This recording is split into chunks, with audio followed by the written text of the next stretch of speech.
Care Coding Education Webinar Series 2. Today's topic is the diagnosis code. The first slide just goes through your disclaimer and the learning objectives. We have 4 learning objectives for this webinar series. The first one is to identify and explain the difference between the ICD-9 and the ICD-10 code system. The second objective is to explain the diagnosis code selection process, to explain the importance of proper code sequencing, and to identify the various ICD-9 codes for symptomatic HIV and AIDS, asymptomatic HIV, HIV-2, and inconclusive HIV. We'll also explore the differences between the 4 different types of codes. The acronyms used in this presentation are stated on this slide, and as well as this slide. And just an overview of what the ICD-9 code system is all about. The ICD-9 codes were developed by the World Health Organization in 1948. It was revised in 1979 for use in the United States. And currently, the Centers for Medicare and Medicaid Services mandates the use of ICD-9 codes on all claims that are submitted for reimbursement since October of 1998. So in this instance, it is mandatory to ensure that all claims that are submitted for reimbursement contain an ICD-9 code, which basically describes the medical conditions treated, diseases, injuries, and poisoning. The ICD-9 code system is updated annually, so it's important to make sure that you are using the most common codes when reporting ICD-9 codes on any of your claims. The ICD-9 coding system is used to report diagnosis codes provided by physicians. Institutional reflects your hospital settings, pharmacies, DME, etc. So it is important to note that ICD-9 codes are used in all instances where there is health care being provided to a patient. We covered modifiers in Series 1 and Series 1A, and we noted that modifiers are only used on CPT codes. They are never used on ICD-9 codes. So you will not see any modifiers in this series.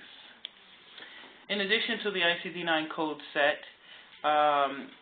the codes are used to describe services rendered to medical patients who present for medical care when they're not sick. They also contain codes that describe how injuries occur and how poisons occur, where injuries occur and poisons occur, and misadventures during surgery. So, for example, a patient has some type of surgery and there are some complications involved. So there are codes to describe those different situations. On October 1st, 2014, the ICD-9 coding system will be phased out and will be replaced with 2 new code sets, the ICD-10-CM and the ICD-10 PCS. As a result of changes in existing technology, it was determined that the ICD-9 coding system is outdated, as it's been in existence since 1966, and there's been no room for additional codes to be included in this code set. So the decision was made to update to the ICD-10 coding system, which actually at this point in time reflects the changes in technology, Medicaid and Medicare services that are constantly evolving. And so the 2 code sets are different and distinct in the types of services that will be provided. The ICD-10-CM coding system will continue to be used to report medical conditions, and the ICD-10 PCS code system is only used for inpatient hospital claims, and it reflects the facility bill. So for the purposes of the services that you will be providing, you will only report the ICD-9-CM codes as of October 1st, 2014. You will not be using ICD-10 PCS at all.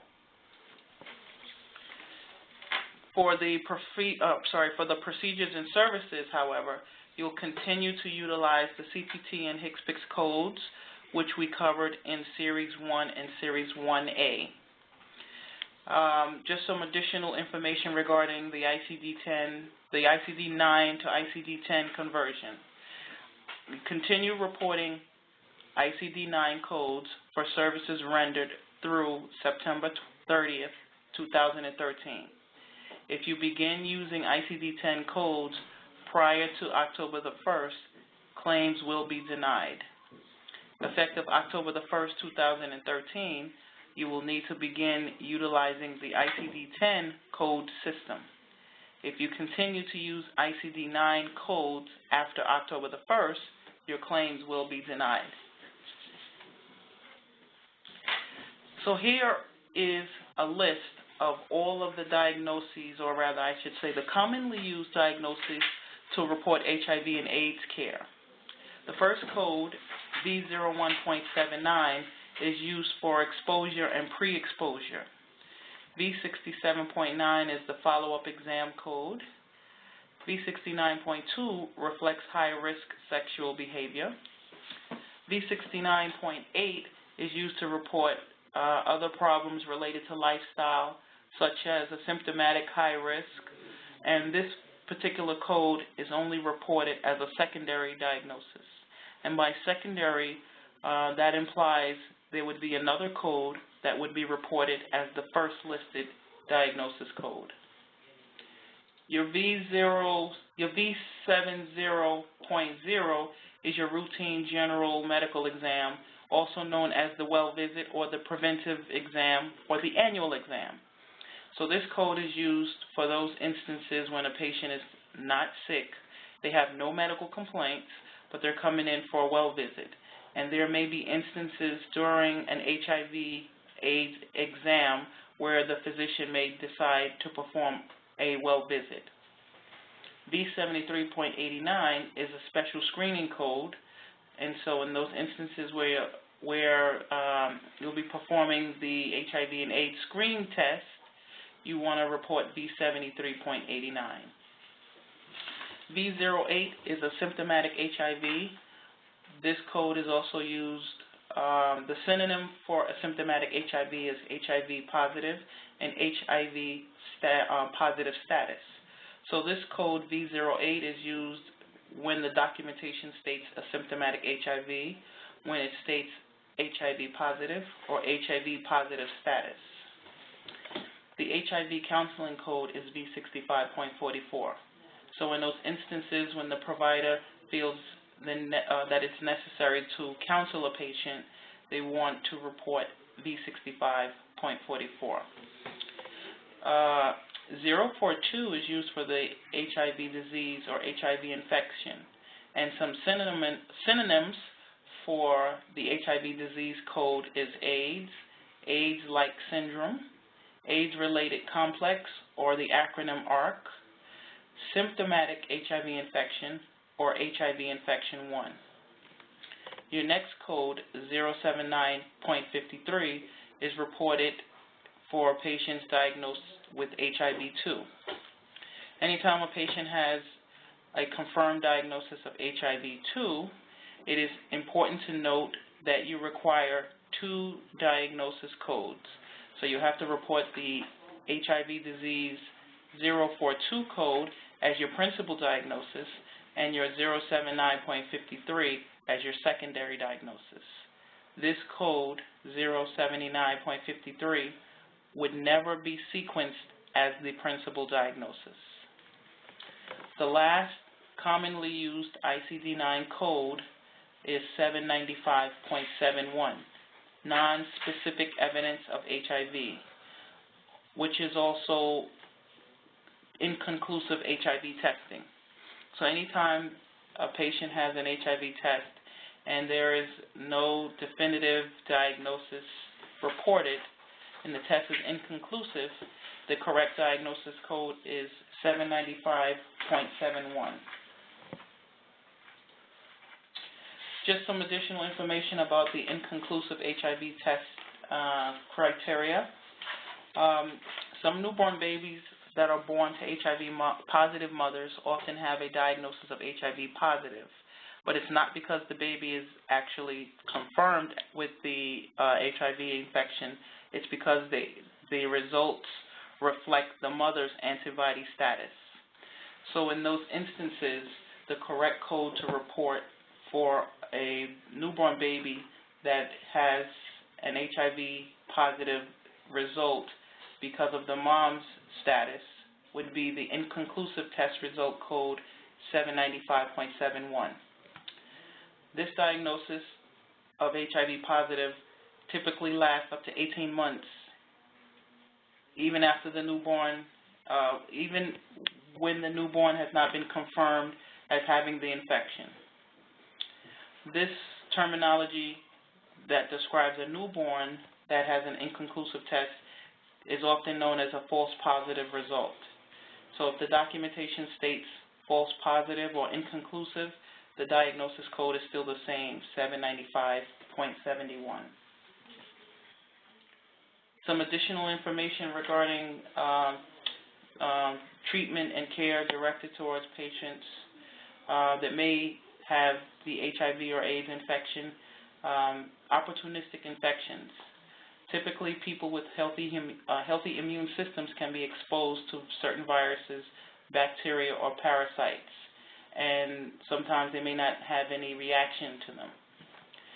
There are quite a few Americans today that are living with HIV and AIDS that face serious health threats known as opportunistic infections.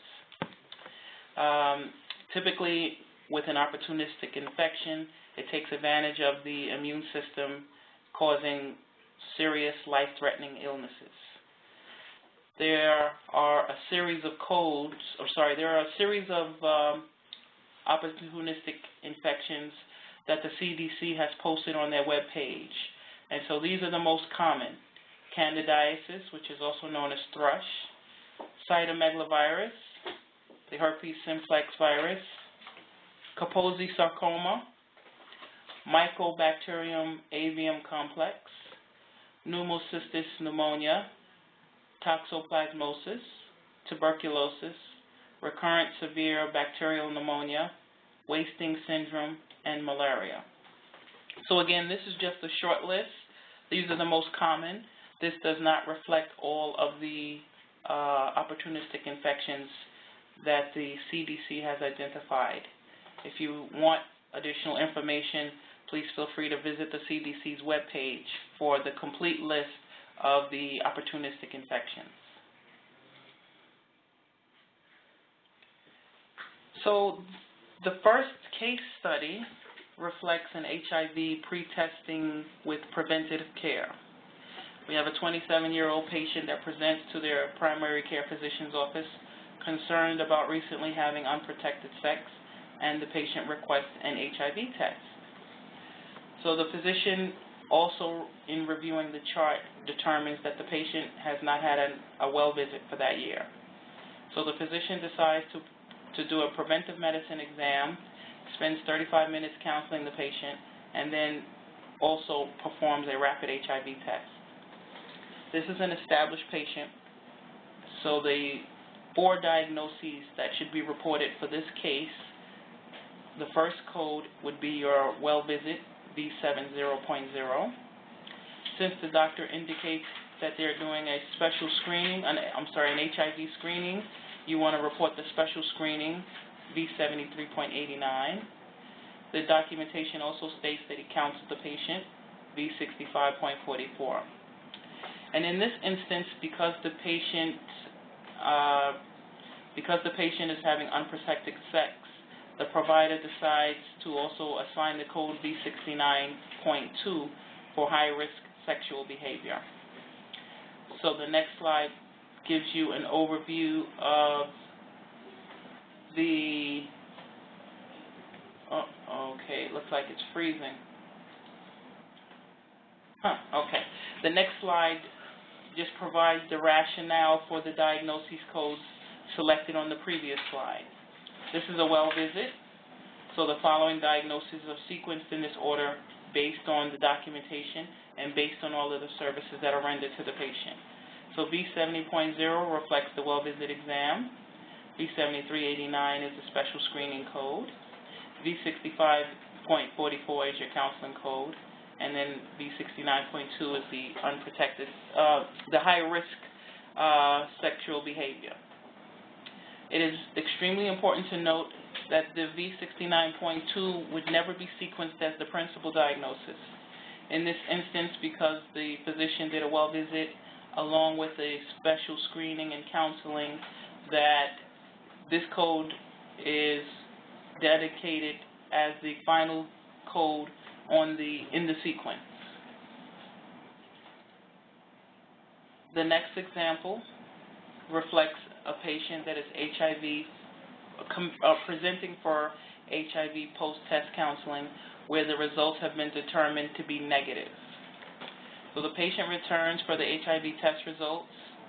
The physician advises the patient that the results are negative and, again, counsels the patient on the importance of safe sex and also counsels the patient on various contraceptive methods. The physician also distributes contraception and advises the patient to return in 3 months for a retest. So in this instance, you only need 2 codes, the HIV Counseling code, V65.44, and again, we're reporting the V69.2 for the high-risk sexual behavior. And the bottom of the slide just gives you the overview of the rationale for the reason for the 2 codes. The next example is HIV post-test counseling for a patient with asymptomatic positive results. And so again, we have the same patient that returns for their test results, and the physician advises the patient that they are HIV positive. So the physician decides to counsel the patient, explains what it means to have a diagnosis of HIV positive versus the HIV infection, the proper use of medications, a treatment plan is discussed, and the patient is advised to return in 3 months for a retest. So in this instance, because the patient now has a diagnosis, a confirmed diagnosis of HIV positive, the principal diagnosis now becomes the HIV positive code V08. And since the doctor also counseled the patient, we are also reporting V65.44. The next slide just gives you the summary of the rationale. The patient returned for their test results. The physician advised the patient that they were HIV positive. The code V08 reflects HIV positive. We counseled the patient on the difference between asymptomatic HIV and symptomatic HIV, V65.44. Now, in this instance, you could have also added the high-risk sexual behavior code, V69.2, but it's not necessary. The next slide provides an overview of HIV post-test counseling for a patient with symptomatic or positive results. So again, we're using the same scenario where the patient presents for their results and the physician advises the patient that they have the HIV infection. So the physician counsels the patient, explains in detail what the HIV infection is, discusses the treatment plan, discusses the importance of taking medications, as well as the importance of practicing safe sex at all times. Because this is a confirmed diagnosis of the AIDS infection, the diagnosis of 042 is sequenced as the principal diagnosis. The physician counsels the patient, so the counseling code V65.44 is the secondary diagnosis. In addition, you can report the high-risk behavior code V69.2, but it is not necessary. It won't impact your reimbursement if you don't report it. This is a subsequent slide that provides, this is the rationale for the previous slide. We just went over this. So this is the rationale for the previous slide. Because the patient has the HIV infection, the principal diagnosis is 042. And because the physician counseled the patient, provided medication, taken tips, as well as counseled the patient on the importance of safe sex, the counseling code V65.44 is also included on this slide. The next slide provides another scenario with the same type of results, but in this instance, the patient has both the HIV and the HIV-1 and the HIV-2 infection. And so in this instance, when the documentation states that the patient has the HIV-1 and the HIV-2 infection, now you require the use of 3 codes. The principal diagnosis is the HIV-1 042 code. The secondary diagnosis is the HIV-2 infection 079.53. And because the encounter note states that the provider counseled the patient, you will also report the counseling code V65.44. So when a patient is diagnosed as HIV infection, it is extremely important to make sure that you properly sequence and code the encounter. If the encounter does not state that the patient has an HIV-2 infection, then you do not need this code 079.53. But if the documentation states that they do have it, then you have to report the HIV-1 code, which is 042, the HIV-2 code, which is 079.53, as well as your counseling code, because in this instance, the physician will counsel the patient. This slide just gives you the rationale for the codes on the previous slide. So to reiterate, the documentation in this case states that the patient has the HIV-1 and the HIV-2 infection. So because this slide focuses on HIV-1 and HIV-2, you need 2 codes to accurately reflect this condition, 042 and 079.53. And they must be sequenced in this order. So 079.53 would never be reported as the principal diagnosis, and it would never be reported as the only diagnosis for this encounter. V65, we stated, is just for your counseling, so this would be your 3rd code in this instance. The next scenario describes an HIV counseling without testing encounter.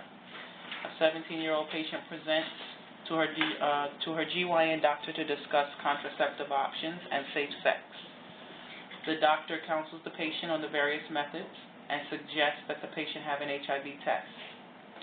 Initially, the patient agreed, but then minutes later declined the HIV test. The doctor spent 45 minutes counseling the patient and asked her to reconsider the HIV test at a later date.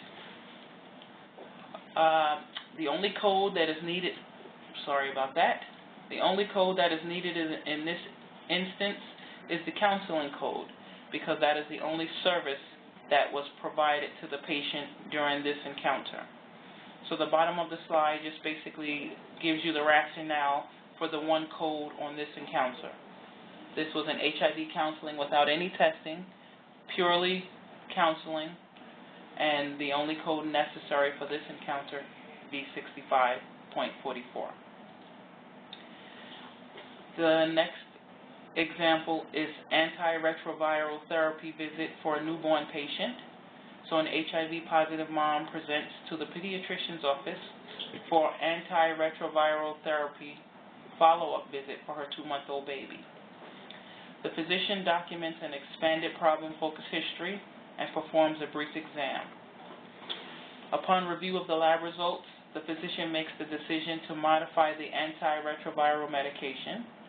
A revised plan is discussed and documented in the chart, and the physician advises the mom to bring the baby back in 1 month. Since this is a an infant that has an inconclusive HIV test result, in this instance, the principal diagnosis is 795.71. And since the baby became exposed to the virus because of the mom, the diagnosis of V01.79 is the secondary diagnosis. In this instance, you would only require the use of the 2 codes for this encounter. So these would be the only 2 codes you would need to report, and this information is detailed in the rationale slide. The HIV mom presents to the clinic with the 2-month-old baby. The HIV positive diagnosis that the newborn has is in actuality the mother's antibody status and not in fact the patient's or the infant. So this is a false positive, and we stated earlier in the slides that a false positive diagnosis could last up to 18 months in newborns. And as a result, the 2 codes that would be reported for this encounter are HIV test results and pre-exposure prophylactics. The 2 codes are 795.71 and V01.79. So to wrap up, the next couple of slides just provide some coding tips. Based on the ICD-9, the AIDS infection, acquired immune deficiency syndrome, acquired immunodeficiency syndrome, AIDS, AIDS-like syndrome, AIDS-related complex, HIV infection symptomatic, and HIV-1. When treating a patient that has HIV or AIDS, it is extremely important to make sure that you select the correct diagnosis for the patient encounter. If the patient's if the documentation states that the patient has HIV positive, then you should not be reporting this code 042, because this code is only used for confirmed cases of the HIV infection or AIDS condition. When the documentation in the patient's medical record states possible, probably, rule out, suspected, suspicion of, these terms should never be reported with a final diagnosis of 042, because the diagnosis of 042 is for confirmed cases of the HIV infection or AIDS. Okay, so some additional coding tips. A diagnosis of HIV positive and asymptomatic HIV is not the same as a diagnosis of the HIV infection. So if you notice, the HIV positive / asymptomatic code V08 is different from the code for HIV infection 042. So based on the documentation, we'll determine which code would be reported for the encounter. In patients, most patients may test positive for HIV but not become sick for many years. And so in those instances, you would report diagnosis code V08. Once the patient becomes confirmed with the HIV infection, then the code now becomes 042. Symptomatic HIV and inconclusive HIV are never reported on a patient's encounter once they once they have a confirmed diagnosis of AIDS. So if the patient initially was asymptomatic, V08, or inconclusive, meaning there was no determination of whether they were HIV, were they diagnosed with the HIV infection or not, you would not report these 2 codes on the patient's encounter. Once the patient definitively becomes diagnosed with the infection, you now want to report only the 042 code. Some additional tips. The health record documentation which states that the patient has HIV positive has not been diagnosed with an HIV-related illness in the past or in the present. They basically are considered asymptomatic. the diagnosis code is V08. An HIV asymptomatic patient but is currently being treated for any HIV-related illness is described as having any conditions resulting from an HIV status. The code is 042. So if a patient has an HIV-related condition, also known as an opportunistic infection, you would not report the asymptomatic code because the patient has an opportunistic infection. When the patients start to have complications because of AIDS, this is definitively the HIV infection, and in that instance you would only report the diagnosis code of 042. Some additional tips: if the documentation states that the patient has HIV-2 infection, you need two codes. You have to report 042 as the principal diagnosis, and then the secondary diagnosis is 079.53. They have to be sequenced in this order in order for the claim to be processed by the state agency. If the documentation states that the patient has inconclusive or non-specific test results, 795.71 is the correct code. If the documentation states it's pre-exposure to, then the correct diagnosis is V01.79. Here on the slides you will notice that three codes have an asterisk symbol next to them. Anywhere in this presentation where you see the asterisk symbol in front of the codes means that the code should never be reported as the principal diagnosis. So these codes would be secondary depending upon the service that, depending on the documentation that's in the patient's medical record. If a patient presents for a well-visit encounter and also has HIV testing and counseling, your two codes are V70.0 and V65.44. If the patient presents for the HIV testing or screening and counseling, then the code that would be reported is V73.89 and V65.44.